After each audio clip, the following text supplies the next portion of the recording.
Sayed réside en France où il vient d'obtenir le statut de réfugié. Il a fui l'Afghanistan laissant derrière lui sa femme et ses 3 enfants. Ces derniers se sont réfugiés en Iran au retour des talibans au pouvoir.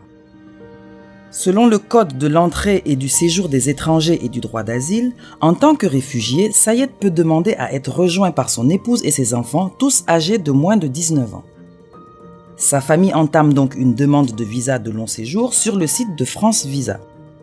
Ils doivent chacun compléter un formulaire et se rendre dans un centre pour y déposer leur demande de visa.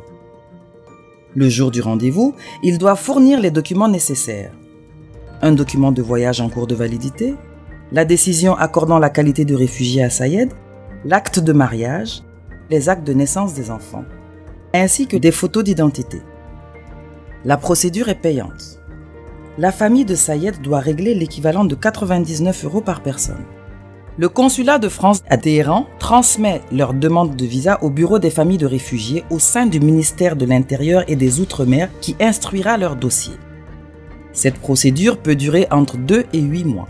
Un formulaire de demande de renseignement est transmis à Sayed qui doit le retourner au bureau des familles de réfugiés accompagné de pièces complémentaires dont il est en possession. Par exemple, la copie de son titre de séjour, un justificatif de domicile, une attestation de la caisse d'allocation familiale, une attestation de droit à l'assurance maladie, les copies des actes d'état civil des membres de sa famille et enfin tous les documents permettant d'établir un maintien des liens avec la famille depuis son arrivée en France.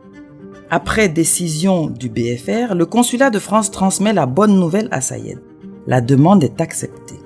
Grâce à leur communauté, la famille a pu payer les billets d'avion et les frais de sortie d'Iran pour s'envoler vers la France. Aujourd'hui, malgré leur longue séparation, la famille est enfin réunie. Si la décision avait été négative, un recours administratif puis contentieux aurait été possible.